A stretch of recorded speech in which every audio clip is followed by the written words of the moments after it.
Ces capsules historiques ont été conçues dans le cadre des fêtes du 175e anniversaire de la ville de Saint-Raymond, qui se sont déroulées en 2017. À cause de situations hors de notre contrôle, elles ne vous avaient pas encore été présentées. Elles abordent des sujets de notre passé, notre présent et notre futur. Elles sont composées d'images, de vidéos, d'archives, accompagnées d'entrevues plus récentes enregistrées en 2018 et quelques-unes en 2020.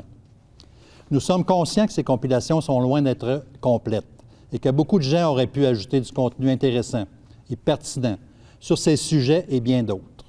Puisque la Ville est en constante évolution, il nous faut clore notre travail de recherche et vous présenter ce que nous avons réalisé à date. Nous espérons que ces capsules sur l'histoire de Saint-Raymond susciteront votre intérêt. Bon visionnement. Merci à CJSR, particulièrement Stéphane Lépine, pour son travail acharné. Saint-Raymond, riche d'histoire, riche d'avenir.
En fait, dans les années 80, moi, je venais de finir mon cours en psychologie, puis j'avais travaillé déjà des petits contrats avec les enfants.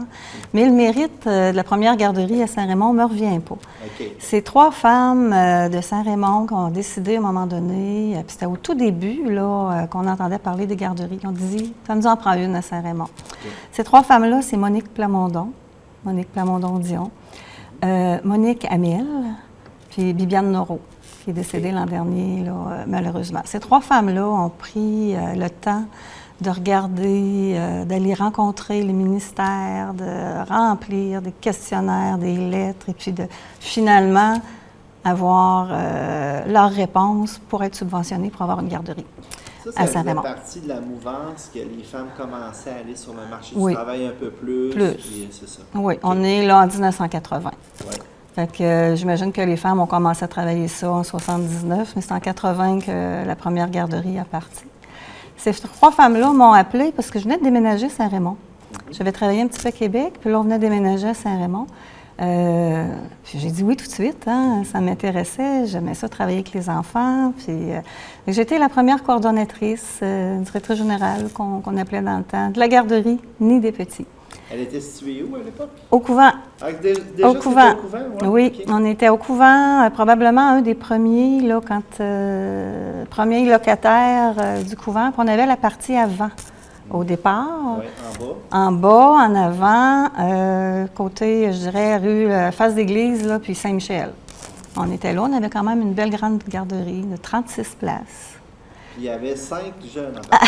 Oui, quand on a ouvert, on avait 5 enfants à temps plein. Okay. Par contre, on faisait beaucoup d'activités spéciales, des fêtes de Noël, d'Halloween, des fêtes au sucre.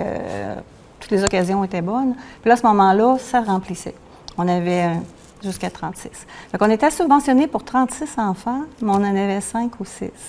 Okay. Et puis, on n'avait pas de problème avec les ratios. Tu comprends bien qu'on était...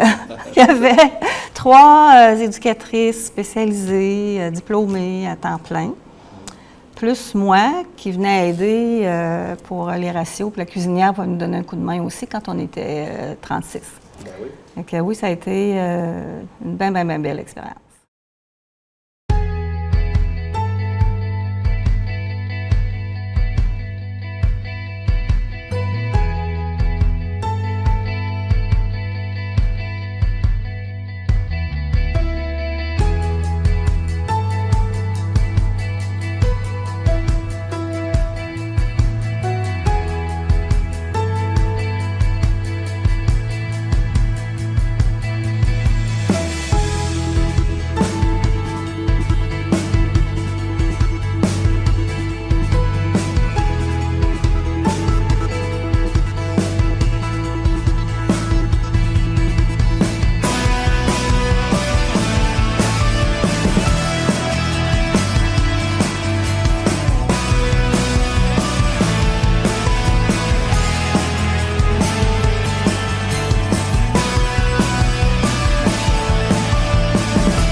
Ça s'appelait Nid des petits. C'est les 3 femmes dont je t'ai parlé tout à l'heure qui ont trouvé le nom. Puis je me souviens du logo qu'on avait fait faire par un enfant aussi. Puis quand les femmes parlaient de leur petit nid d'amour, je me souviens encore, je les vois encore. Puis ça rentrait tellement dans mes cordes aussi. Je me disais, ben oui, je pense que je suis votre fille parce que je pense comme vous autres. C'était vraiment un endroit. Puis au départ, c'est sûr qu'on avait un programme structuré avec bien des activités, mais c'était très, très maternel aussi. Là, hein? Ben oui. On avait quasiment chacun notre enfant à flatter pendant l'heure de la sieste, au début. C'est fort. En parlant de cet instant, il y a un enfant qui a dit, il y a quelques jours, à une éducatrice, c'est quand l'auguration? Et puis, j'ai trouvé la petite formule très intéressante. Je voulais la partager avec vous parce que vous savez que lorsque les dieux auguraient toujours d'un bon présage. Donc, le présage, on est dedans et on est dans l'inauguration. Il faut dire qu'on avait 3 éducatrices qui venaient tenir leur cours. Il y avait Lucie Paré, Ginette Quentin, Ruth Giguère. C'est les 3 éducatrices là, à temps plein qui sont arrivées là, en même temps que moi. Plus tard, il y a eu José Baribeau, et puis là, ça a continué. À un moment donné, il y en avait plus, puis des temps partiels aussi. On avait 2 cuisinières aussi. On a eu Madame Noila, ma tante Noila. Tous les enfants l'appelaient toutes Madame Noila. Noila Parent-Bédard. Ensuite de ça, on a eu une Madame Jobin-No. Je me souviens, parce qu'on avait la grande cuisine des religieuses. Donc, on avait de la place. Ça me servait de bureau aussi.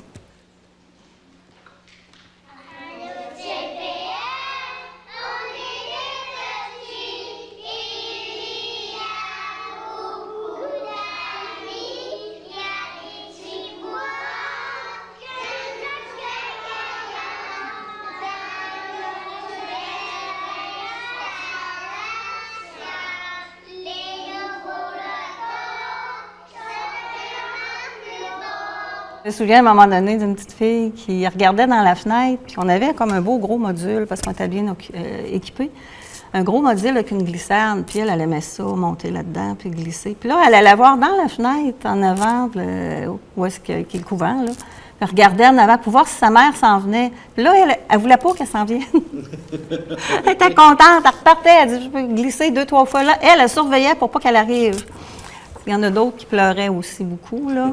Oui, ça. Et oui, c'est ça. Moi, je travaillais dans le bureau. J'étais plus à la comptabilité aussi, tout ça. Mais les enfants à consoler, c'est moi qui les consolais. Moi, on me les amenait de l'autre côté, puis j'essayais de leur changer les